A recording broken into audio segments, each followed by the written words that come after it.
are living in an artificially induced state of consciousness that resembles sleep.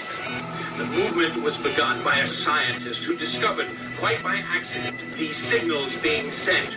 We have been lulled into a trance. Please understand, they are safe as long as they are not discovered. They want their weapons.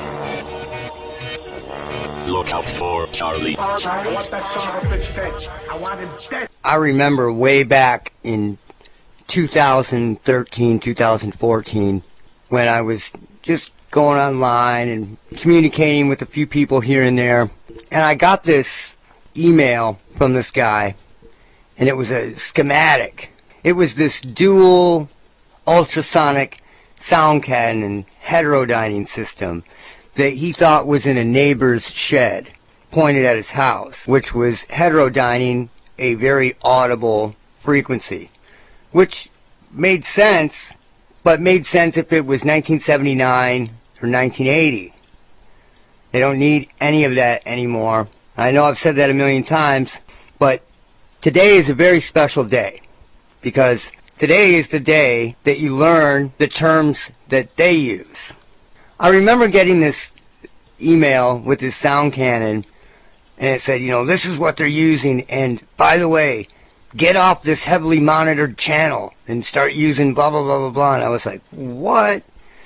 If you're monitored, if somebody's monitoring you, it doesn't matter what you're using in the 21st century, they can monitor you. I mean, your keyboard sends a signal every key you tap. Way back in the 70s, they had key capture radio waves that would capture every keystroke that you made on a keyboard. Anyway, let's get to the raw stuff. You want to know what they call it. For a long time I had this term. I kept thinking about it, and it was a term that I kind of made up, but I actually didn't make it up. This term was human ground loop. One night recently I decided to start searching human ground loop. And what became of that was to change the whole course of this because of what I rediscovered in my journey as I searched human ground loop. I ran into many, many things. What we need to do is stop using these ridiculous terms like electronic harassment and targeted individual and all that stuff, and all these ridiculous words that are just weaponized against you. It just sounds ridiculous. I mean, for one, it's not electronic harassment. It's torture to people, for one. And two, targeted individual. It's just so dramatic. It just sounds bad. The optics are bad. Everything is bad about it. It's just like the dude that runs Geoengineering Watch, and he doesn't like the term chemtrails. He wants people to use geoengineering because when you use that, people take you seriously. Well, in my search of human ground loop, I rediscovered what they are using and how they're using it. And it goes through with the graphene and everything else that I talked about. And those terms are human body communication. This is what they call it. It's called HBC for short. So, what is human body communication? This stuff has been around for a long time. This is one of the first articles that I found. While I was first searching human ground loop, this is what I found, and it was evaluation of ground loop through the floor in human body communication. So, human body communication, HBC, is a wireless transmission method that utilizes the human body as part of the transmission medium. A signal is transmitted by weak electric current through the human body and by capacitive coupling between transmitter, receiver, human body, and floor. Capacitive coupling with the floor is often included in the transmission models of human body communication. The human ground loop. That was on my mind for a long time. So, if you want to get deeper into this, I suggest you quit researching electronic harassment and start researching human body communication. That's what this is. That's what we're dealing with. Human body communication, HBC, also termed intra-body communication, is a novel transmission technique using the human body as the transmission medium for electrical signal transfer. HBC has become one of 3 physical layers. Another 2 are narrowband and UWB for bands. A band is a body area network. This is what they call it. What you are being attacked with is a perverse form of human body communication. And you might be thinking, well, it sounds promising. No, this is it. This is what they're using. And I want you to see this. I told you about the graphene and all that years ago. The one thing that you have to watch for are slick legal terms. When they call something a wearable device, wearable can mean a multitude of things. Wearable can mean a wristwatch. Wearable can mean a temporary tattoo. Wearable can mean a permanent tattoo. Wearable can mean something on your skin that you don't even know is there. This is quasi-static human body communication. And we are talking millivolts that people are using. And do you see the layers on the skin?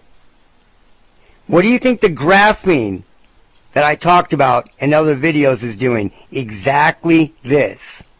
This is human body communication with the body area network. And what they're touting it as, and what I've always said, is they hide this stuff in the medical industry, in the psychiatric industry. Look at, they're showing pacemakers. It's going to save lives because everybody's going to need a pacemaker. Now check this out. In scientific reports on nature.com, we have enabling covert body area network using quasi-static human body communication. Enabling covert body area network. Radiative communication using electromagnetic fields amongst the wearable and implantable devices act as the backbone for information exchange around a human body. What this does is it only comes out a couple millimeters, and after that it falls back down into the noise void, down to the floor. So they tout that as safe. That way no one can hack you, because they would have to literally be touching you to hack you. Therefore, it's safe to be on their human body network, which they're not telling people can run and does run right through the power grid and everywhere else. I'm going to show you everything. We're going to get there.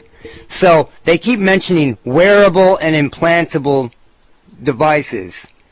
And those are, like I said, for patents, for all these different types of articles. You have these very, very vague legal terms. Wearable.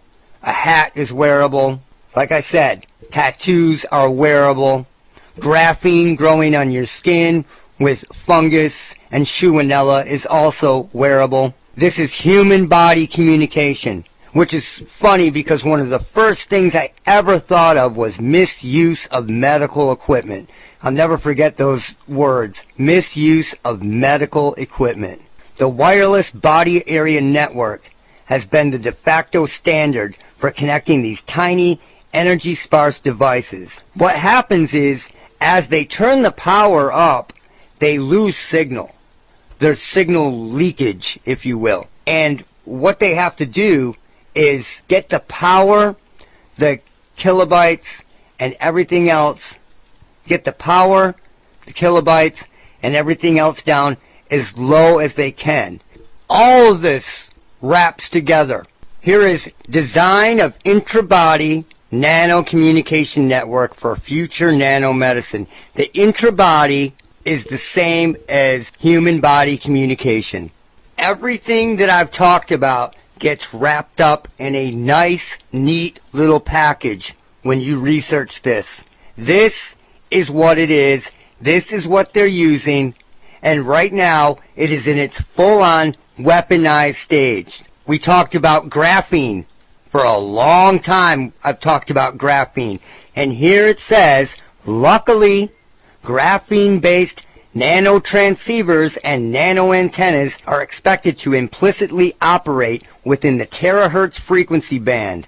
They're already doing shit like this. But it's not what people think it is. This is really, really low-level tech compared to what they have, what they're using on the masses right now. It's like a jalopy.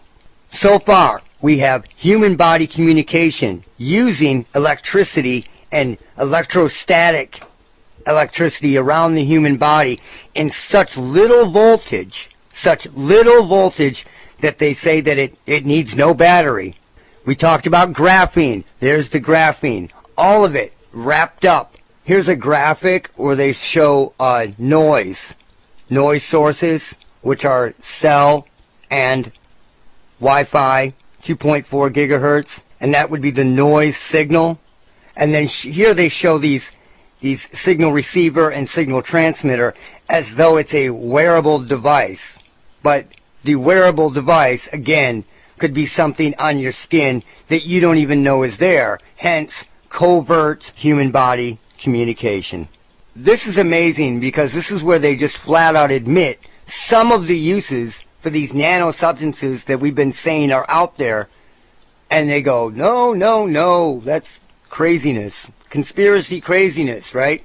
So here's the nanomaterial graphene oxide. And what does that do? Detect low level of cancer cells. Single-walled carbon nanotubes monitor blood nitric oxide level in incendiary illnesses.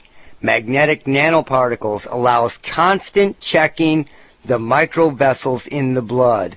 Gold nanoparticles coated with influenza antibodies detect flu infection in test. Gold nanoparticles to a mass radiation utilized as part of radiation treatment to treat diseased tumors. Nanocrystalline silver, antimicrobial operator for treatment of wounds. Do you see where this is going? They are just flat out saying it. Why? Because just like the term geoengineering, the term you guys and myself and everybody else has been looking for is human body communication.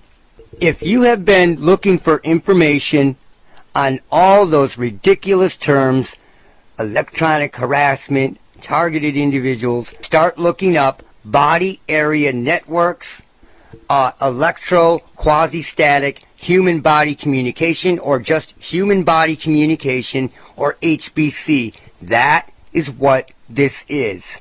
That is all this is. And let's go through some of it. I'm just going to, look, everything that you've been looking for is in here. This is leakage. When you see a drawing of, somebody depicting what being a quote-unquote targeted individual is, that's what these drawings are. Look at, it's all there. Now, this shows how it's modulated. And they use an on and off type modulation, which is basically like if you were to listen to a vibrato cranked all the way, so it's literally cutting the signal. That's what this type of modulation is. Now, if you look, here's a simplified communication circuit model.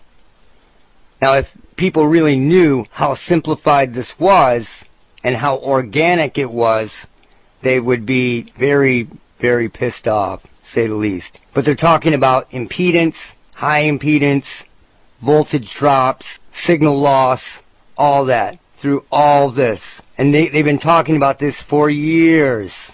Human body communication, that is what we're dealing with. In Science Daily, there's a whole article about making the human body internet more effective. So it is absolutely in use, and what these do-gooders out there that think they're saving the world, people that need pacemakers are going to be using this. They have no idea that it's already in use and it's weaponized. Because there's a lot of young kids and college people that they have doing their dirty work for them to push this further. They don't realize that the AI, the Norman Bates AI, and human body communication have been fused together, creating a psychopathic AI this changes the game. This absolutely and totally changes the game. If you research Shewanella, graphene, fungus, human body communication, HBC, infrabody communication, all of this is tied together. And everything that I've been saying for the last years is sewn up with this so tightly that as of now, I am at the belief that it can't be anything but. And they've just figured an easy way to do this en masse. And it has to exist on existing infrastructure. And when did this go buck wild? It went crazy after 2001, after the cellular network was up, after free Wi-Fi was everywhere. There was another bump after smart meters. You know, there's always been these bumps. There was a huge bump in the 90s with HARP. You have this history of waves coming in of this. And one thing to consider as well is just because they say HARP is offline, HARP was a field of antennas. Now the world, and let's say just the United States, is a giant field of cellular towers that could quite literally do the same thing. If you've ever seen the power that is actually going to a cell tower, it's immense. Even though it's supposed to run on low power, there's high power there. And that could be the giant HARP-like antenna array is your cellular network. So, you know, I keep trying to get back into music and make music again, and it's just so hard and seems so trite and clown-worldy when this is the real deal. I would rather do this 24/7, but we are getting closer and closer every day, and as of right now, this is it. It's human body communication. So I will be back soon with more information. Look out for Charlie.